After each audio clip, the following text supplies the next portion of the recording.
What you doing? Refreshing Twitter. Because of the Marchand rumors? Uh-huh. How long have you been at this? Dunno. What time is it? You're staring at your phone. You tell me. Gotta keep refreshing. Alright, well, I mean, what are you going to do if they actually do trade him?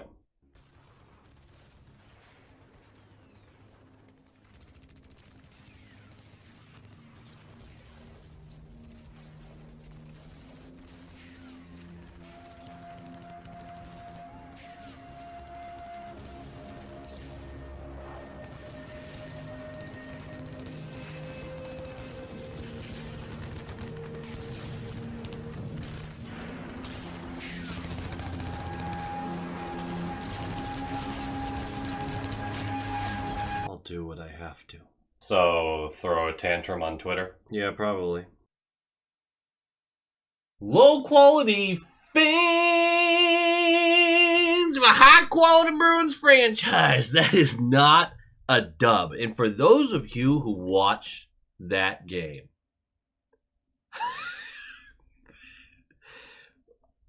there's a lot of games this year where you can be like, well, that just sums up the Bruins season. And there's way too many games that sum up the Bruins season. Oh man, does this one ever though. My good. You knew it was coming if you watch this game. If not, we're going to get there. But you knew it was coming. They even pump faked our ass with whether or not it was actually going to happen, but it happened anyway. And you actually get this great scenario though, because if you were a person who was rooting for this win truly from the depths of your cockles, you wanted that win. This is disappointing. But you automatically going to be like, I would rather lose in regulation than lose in overtime right now. Right? We've lost 8 of 9. The playoff dream is dead. It's so dead. I know, we're 3 points out with 3 extra games played or something like that, but this team doesn't have it, man. They don't have it. And they also don't have their top 2 defensemen and their top left winger and really any talent in the middle six. It's just a mess right now. But you knew it was coming. And some of you, when you saw it happen, went, woo! Lose these games in regulation. And I get that, and I respect that. Some of you were probably disappointed. But if you had watched the Bruins all this year, every game or most of the games or whatever, when that puck hit the back of our net, you laughed. You 100% laughed. It was funny, all right? It was funny. Let's talk about some stuff. I know no one actually gives a flying crap about this game because they're thinking about the trade deadline now. Especially now that game's over. Think about the trade deadline. And yeah, I haven't been able to have the time to actually do any specific trade deadline videos, and I'm very upset about that. But life is as life is, and we're doing our best. Tomorrow, 1 p.m., we're streaming. I know it's late in the day. It's later in the day than I want it to be. I don't want it to be that late in the day, but I will be here 1 p.m. tomorrow. Let's go. Let's go. Discord, link below. High quality inspectors, thank you all so much. And then like, comment, subscribe. Nailed it. I know everyone wants to talk about the trade deadline. I'm going to have a couple notes about it before the game, and then we'll talk a little bit about it after the game maybe. But, the game review, I should say. But it's bleak. It's bleak in a sense and also very optimistic in a sense. It's a little weird. Let's talk about this Canes team first, though. It's the second meeting of the year with them. They pumped us 8-2 in the first meeting. Hard to expect anything else this time around with the lineup that I'm going to give you in a moment. They're 4-6-0 in their last 10, though. They've been trying to acclimate Rantanen into their system while also deal with the loss of Nachos, of course. Rantanen is supposedly back on the trading block, but it's really hard to tell what's actually going on there. Also, I know Rantanen hasn't been good in a Canes uniform so far. He has been so unbelievably unlucky. Every time I've seen like some sort of highlight involved with him on the Canes, it is him getting robbed by a goaltender. Just absolutely robbed. I don't know. I'm not worried about Rantanen, I guess is what I'm trying to say. As usual, the Canes are excellent defensively, ranking 8th in goals allowed per game, and on the penalty kill, they're 2nd in the league. Offense is fine. It's good. It's good. It's 11th in the league, so it's good. The power play is pretty cheeks, ranking 24th. This game, in my mind, means very little to the Canes. It feels like they came into this game going, all right, let's just see what happens. But like, we don't know what our team's going to look like on Saturday, and that's when this starts to matter, because that team is absolutely making the playoffs. It's just a different vibe at this point of the season for them. This game for us, I mean, I guess also doesn't really matter. A lot of games that don't matter with a long way to go. I mean, we're still only 3 points out of a playoff spot. You know, so anything could happen. The East does feel wide open though for the Canes. Canes, Toronto, Tampa, Washington, of course. Other than that, it's hard to see. Like, those are the clear top 4 in my mind, and then Florida, but without Kachuk. And if he's ready for the playoffs, they're able to utilize that space. Like, great, but I really think that team goes by how Kachuk goes. It's hard to see them winning the cup without him. For the Boston Bruins, we have the lineup of Geeky Zakapasta, as usual. Tufty, Lindholm, Coyle, yikes, Kepke, Patra, Lettieri, Beecher, Kostelik, Brown, Zadorov, Carlo, Lori Peak, Waterspoon, Mitchell, and then Korpisalo. I believe Osterley was sent down, put on waivers because they wanted him available for the Providence playoffs, I think. But it doesn't matter. He got claimed, so he's in Nashville now. I have no idea what Nashville is doing. Hampus, of course, still out. Marchand, of course, still out. And McAvoy, still out. This is about as bad of a Bruins lineup as I've seen in my adult life. This is pretty close. I'm not counting end of regular season games where it's all just whoever you could call up so that you didn't have to play your starters. But this is gross for the most part. This is a lot of yikes. Why aren't we holding Geeky out for potential trades? Don't really understand that fully. But maybe they're leaning on keeping him. There's a lot of Zaka rumors out there. There's a lot. The trade rumors actually are revolving around 5 players from what I've heard. It's Zaka, it's Geeky, it's Carlo, it's Brazeau, and then, of course, you have Marchand. All those guys are listed as candidates. Chris Johnston at Sportsnet reported this as a fire sale because everyone's calling the Bruins. Like, every team is calling the Bruins, just seeing what's up. That's both concerning and good, because you're going to get real value for these guys. Honestly, the biggest news that we're hearing today, other than everything should happen Friday for the Bruins, which I don't know how much I believe that. Later tonight we might hear something, but it sounds like from reports that Friday morning we were waiting for some dominoes to fall. I don't know. But the biggest news by far is that the Marchand stuff is heating way up. And that the reports are going as far as saying it is likely that he'll be traded to a Western Conference team. We've seen this kind of smoke before for it to turn into nothing. But this is anxious times for Boston. And I'm seeing a couple different camps on this. And I understand that some people will be very upset about a Marchand trade. But there's really 2 main camps that I'm seeing as far as the ones who disagree with it. Number 1, he's a franchise legend. You can't trade that guy. My answer to that is, sure, but it's not just about him at this point. And it's not about the fans. That's not what I'm saying. But it's also about Pastrnak, right? It's about McAvoy. It's about Swayman, depending on your feelings there. But you have a 37-year-old Brad Marchand. Like, you have to make the right decisions for your next core as well, which, I mean, Pasta's already 28. So there's at least a lessening to that blow, because you do have to do what's right for your younger guys as well. I think Marchand's a Bruins legend. There is the Bergeron level of legend to me, where I want him to play his entire career as a Boston Bruin, and I will be livid otherwise. And then there's a step right below that, where Brad Marchand lies. And if he gets traded and the package is what it should be, and it's excellent, then I will stomach it. I won't enjoy it. I won't be happy with it. But it will be something where I'm not going to be looking at the front office of a how dare you.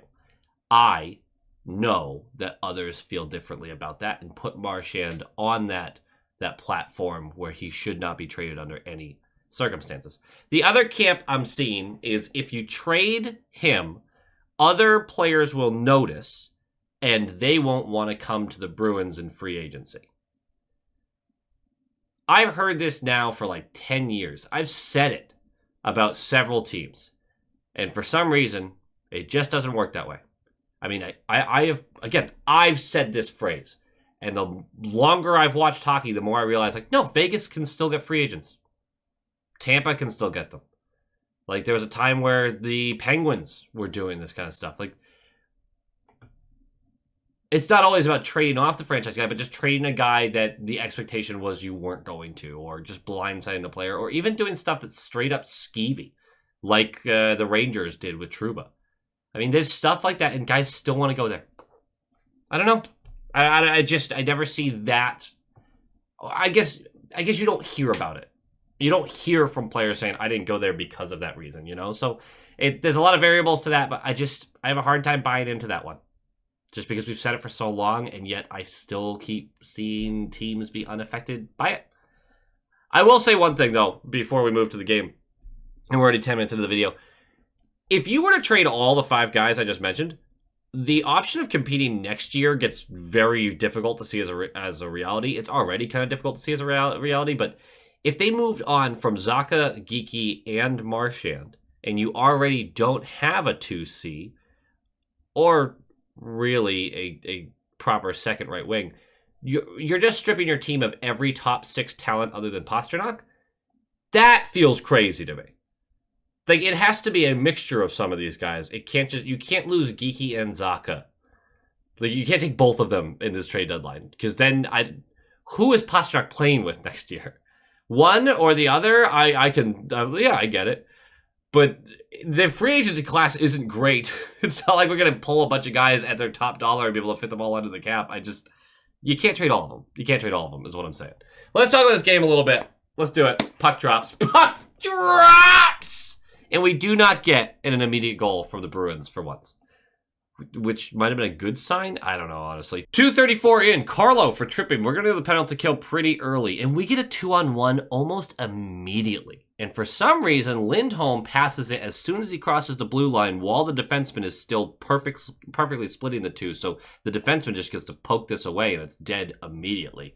Really poorly played 2-on-1. That's okay. Next time you'll get it, right? Right? Well, 30 seconds later, you get another 2-on-1. Still shorthanded, by the way. And this time, Peak, down the left side, has Lindholm on his right and goes, I think I'll just shoot it. He shoots it. Gets swallowed up easily by Kochetkov, but you did get a shot on net. I am proud of you guys. A shot on net on a 2-on-1. That is now the bare minimum, right? Let's call that the bare minimum going forward in this game. I'm sure it won't come up, but, you know. We do kill the rest of that power play. The penalty killing was excellent. 5:44 in. Rantanen goes for hooking. We're going to the power play. 40 seconds into the power play. Lurai passes back to no one. He passes back to the opposite side of the ice that Pasternak's on. So it just goes down deeper into our left corner. And Aho wins the race there, basically pokes it past Pastrnak, collects, and then goes straight in on Korpisalo. He is just parallel to the goal line and gets Korpisalo to stretch, gets all the way across him. And then just as he looks like he's running out of real estate, he flicks it over or under the glove. Just right past the glove. And it is 1-0 on a short-handed goal because you know how much this team loves it. They love it to the point of leading the league in allowing them. 9:39 left. We don't do anything with that power play, by the way. 9:39 left. Svechnikov for tripping. We're going to the power play. Nope. And then we're going to do something we never do. 1:05 left. Gostisbehere mishandles a puck that was sent down the right side of the offensive zone. And it allows Morgan Geekie to jump in, grab it, and shovel it up to Peak at the right point. Peak's going to launch this on net. And during all of that, Geekie's going to rush his way over to the left circle. Big rebound right to him. And what a great shot. Hard, fast, top corner. It's 1-1. With just over a minute left of the first period, you've tied it in a period where you did outshoot them, but the cadence to this game was very strange. Like the Bruins were outplaying the Canes, but it just didn't feel like it for huge stretches of the game, even though technically more shots, more high danger chances. It just weird cadence to this game. Either way, we're going to the second period tied. Great. I didn't have high expectations. Again, look at the lineup. It's pretty tough. 1:31 in, a breakaway for Pastrnak, and I started to believe a little bit, actually. It looks like he just misses his spot because Kochetkov stands completely still and makes this save with the left pad. But I think Pasta was either trying to just beat over that pad or go 5-hole, and either way, nah, just shot it right into the pad. And Kochetkov was like, oh, nice. Just covers it. Good for him, I guess. Great save. 30 seconds later, Burns walks the puck down the right side of our defensive zone. And he tries to center it, but it deflects off of a Bruin and somehow just its way glove side on Korpisalo and goes in.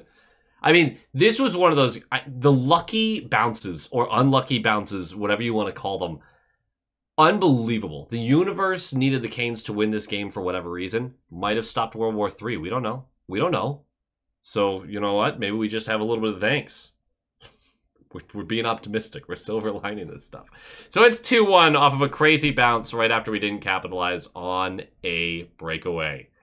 Nice. 5:39 in. Kostelic for delay of game. He chucks it over the glass. So we're going to the penalty kill. We get a 2-on-1 for the third time this game. It's the fourth odd man rush, if you're going to count that breakaway earlier. And this time, Zacha feeds Lindholm a little high in the zone, but there was a passing lane. And Lindholm has got a diving defender to beat, and he can't beat him, and no shot is taken. He can't go around him. He doesn't get the puck over him. He just... Lindholm just freezes with the puck these days. He touched the puck so much this game. This is the most noticeable he's been in the game for a long time for me, and it was not a good thing. I think I almost prefer it when I don't notice him. Anyway, let's move on. That's another 2-on-1, our third 2-on-1, where... Well, basically, we have one shot on net on 3 2-on-1s. That's not great. 2:33 left. Patra's going to go for tripping. We're going to the penalty kill. Now, we killed that last one. We're going to a new penalty kill. And we get another 2-on-1 shorthanded. And Carlo shoots right into the lone defender. No shot makes it to the net. We went 1 for 4 on shots on the net on 2-on-1s. We didn't get a single goal. We had 5 odd man rushes, 4 2-on-1s and a breakaway. Not a single goal. 2 shots on net. What? We do kill the rest of that penalty. And we go to the third period. We're down a goal. And then 1:36 in. This is a broken play, really, is what it is. It looks like the Canes might get to a loose puck first in their zone, but Peak ends up jumping up, pushing that puck. He attempts a shot, but it gets blocked, and the puck does end up going down into the corner where Pasta has it, and he just goes, let me just go to the net. And he's not quite the corner. He's deeper in the zone than that. So he's just going to swing it around and try to hammer this on the net, and the save is made, but the ensuing scrum allows Geeky to just rush in and chip this past Kochetkov, and it's 2-2. That's the second game-tying goal for Geeky in this game. He's at 22 goals now. And if this was his last game as a Bruin, we'll see. Great work, buddy. Really great game. He had a really great game. 2-2. 8 minutes in. Rantanen absolutely robbed by a sprawling Korpisalo glove side with the glove. Mark that one down. If we won this game, that was because of that. And then later on, if we were like, oh my gosh, our pick, we fell so many spots, we bad luck of the draw, whatever, we would have blamed him making that save. So thank you, Seth Jarvis. The luck of the Carolinas is the next note, which is really funny because the Canes get set up in our zone, and Hall from the left side of the top of the slot just whips this on net. It deflects off of Roslovic, off of Lohrei, and then in. Sorry, off of Roslovic, off of Lohrei, off a post, and then in. And Korpisalo's pissed. He's like, what am I supposed to do about that? What is he supposed to do about that?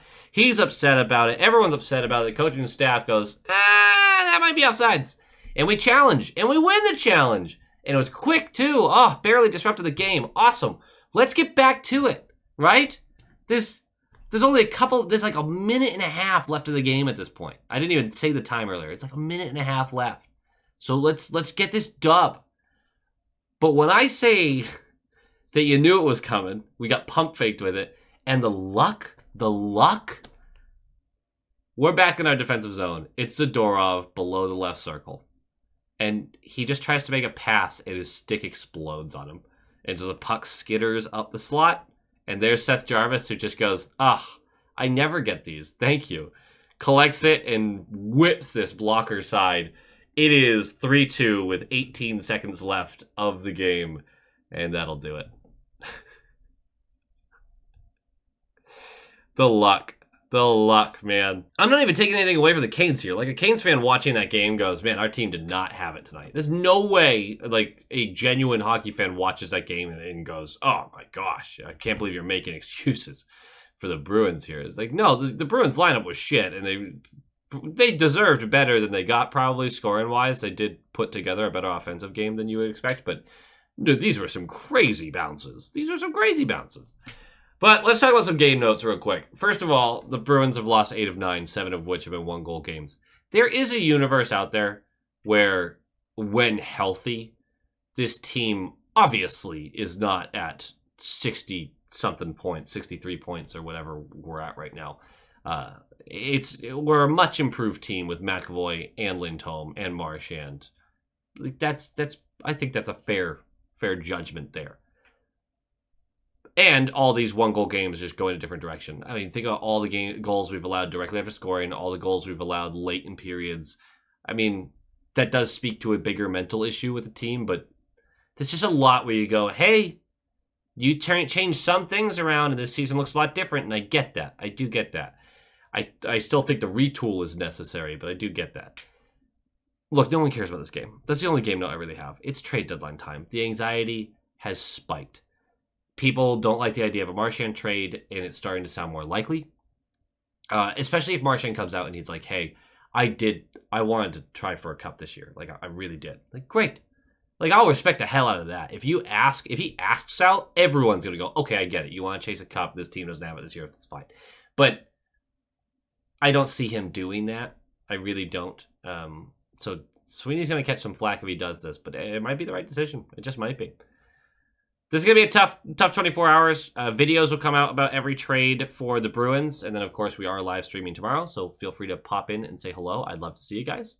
And I believe the last thing to say will be go Bees. Go Bees! And, of course, here at the end of the video, I love to give some shout-outs to the fantastic high-quality inspectors who help support the channel and keep this running. I super appreciate every single one of you, from the role player tier, the top line tier, and of course the all-star tier.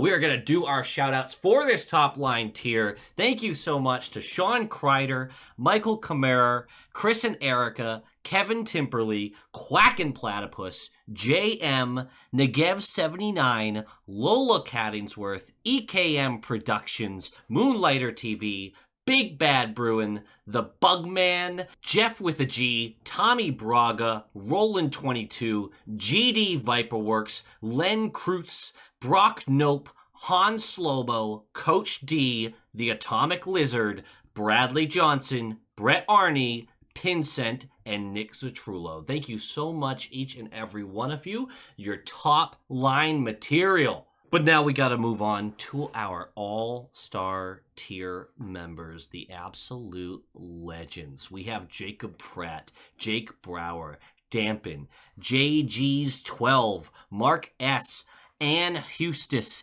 Lorenzo Wood, Penny Pasta, Levi Catalani, Boston Stringler, Bagel, Nightmare Eco, John Kirk, Joel, Heil E. Coyote, Darren Woodbury, Abraxion, Wolf Warrior, Vinny, Adrian Winter, Tupton D. Tashi, Bruin Smash, D.A. Kingery, The Only Newts, A Tasty Snack, Dutes42, and Jeremy. Thank you all for all of the support and love that you are all giving.